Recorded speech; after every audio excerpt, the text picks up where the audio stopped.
Herkese merhaba, Nefis Tatlar Durağı'na hoş geldiniz. Bugün kır pidesi tarifini hazırlıyorum. Dışarıdan yediklerinizi aratmayacak, yumuşacık, çok da lezzetli olan bu tarifin tüm detaylarını sizler için paylaştım. Dilediğiniz iç harcıyla hazırlayabileceğiniz gerçekten enfes bir tarif. Bu arada hala kanalıma abone değilseniz abone olmayı, beğeni yapmayı ve bu videoyu sonuna kadar izlemenizi önemli rica ederek sizleri daha fazla bekletmeden hemen tarifime geçiyorum.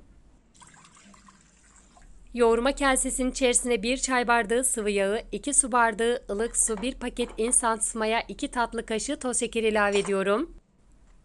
Maya aktifleşene kadar karıştırdıktan sonra hemen ununu ilave etmeye geçeceğim.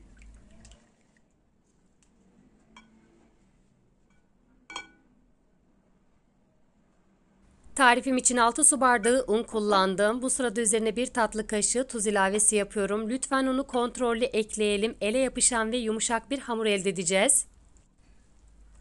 Bu sırada eksik veya fazla un eklemesi yapabiliriz. Kontrollü bir şekilde hamuru karıştırmaya devam ediyorum.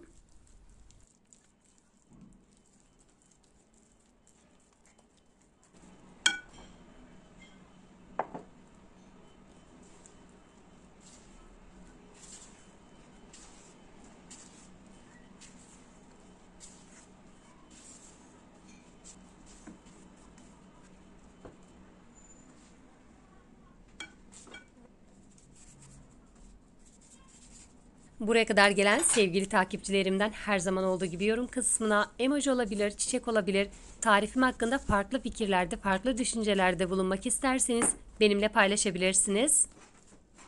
Hamuru artık yoğurdum. Sizlerin de gördüğü gibi ele yapışan ve yumuşacık bir hamur elde ettim. Hemen üzerini kapatıyorum ve 40 dakika boyunca mayalanmaya bırakıyorum. Bu sırada iç harcını hazırlamaya geçtim. Ortalama 3-4 yemek kaşığına yakın sıvı yağ ilave ediyorum.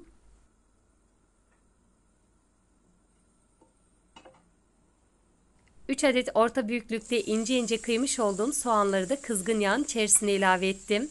Çok fazla soğanları yakmayalım. Hafif diriliği kaybolduktan sonra üzerine kıymasını ilave edeceğim. Sıvı yağı yerine zeytinyağı da kullanabilirsiniz. Hiç fark etmez. Kıymanın yağlılık oranına göre yağ dengesini ayarlayabilirsiniz. Bu arada ben kavrulmuş, buzluktan çıkarmış olduğum kıymayı kullanıyorum. Sizler çiğ kıyma ile de hazırlayabilirsiniz. Baharatları için 1 tatlı kaşığı pul biber, 1 tatlı kaşığına yakın kimyon, 1 çay kaşığı karabiber ve 1 çay kaşığı tuz ilavesi yaptım.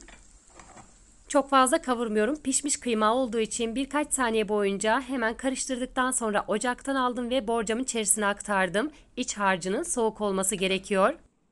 Ve aradan 40 dakika geçti. Hamur çok güzel bir şekilde mayalandı. Şöyle hafiften havasını aldıktan sonra masanın üzerine bir miktar un serpiyorum. Hamuru masanın üzerinde toparlamaya devam ediyorum. Uzun süre mayalandırma işleminde bıraktığım için içerisindeki hava kabarcıklarının yani maya özlerinin tamamen sönmesi gerekiyor.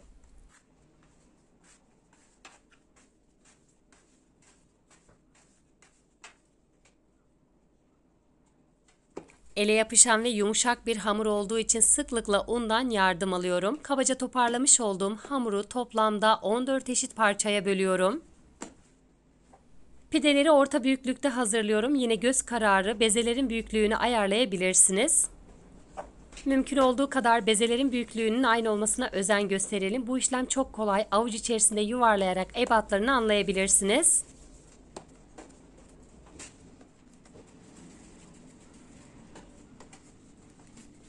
Yine hamura işlem uyguladığım için güzel açabilmek için bir köşede 5 dakika boyunca dinlendireceğim. Bu sırada lütfen üzerini kapatalım.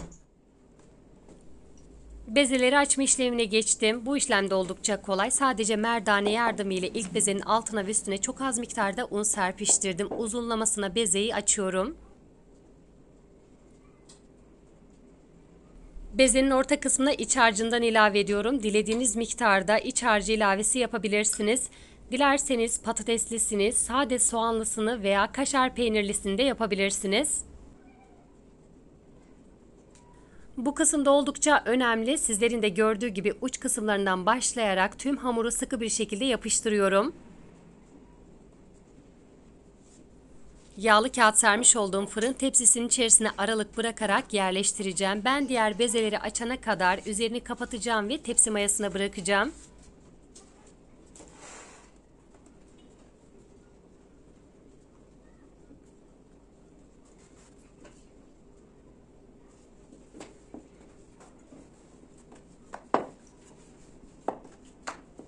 Videomun bu kısmına kadar geldiyseniz eğer hangi ülkeden veya hangi şehirden izliyorsanız yorumlar kısmında benimle paylaşabilirsiniz. Yine videomu beğendiyseniz eğer sevdiklerinizle, arkadaşlarınızla veya sosyal medyada da paylaşırsanız çok sevinirim.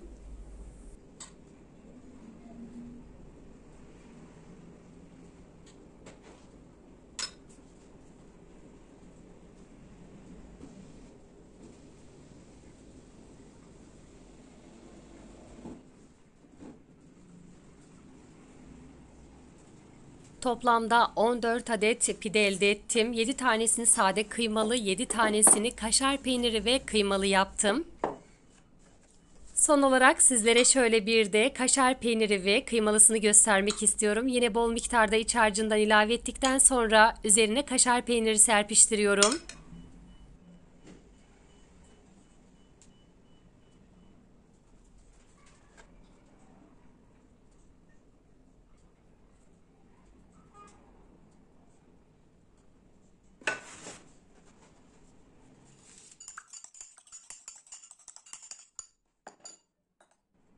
Hazırladığım pidelerin üzerine çırpmış olduğum yumurta sarısının her tarafına gelecek şekilde sürüyorum.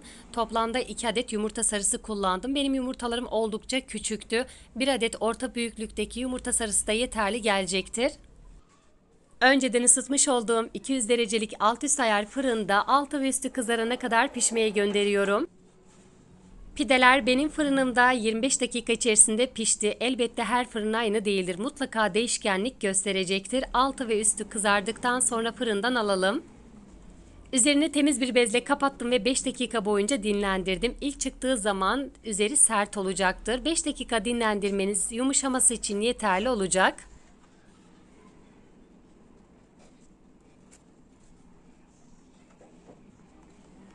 Tek kelimeyle muhteşem oldu diyebilirim. Hemen sizler için şöyle bir de yakından iç dokusunu göstermek istiyorum. Pideler yumuşacık ve çok lezzetli oldu. Çok fazla iç harcı ekleseydim eğer pidelerde patlama olabilirdi.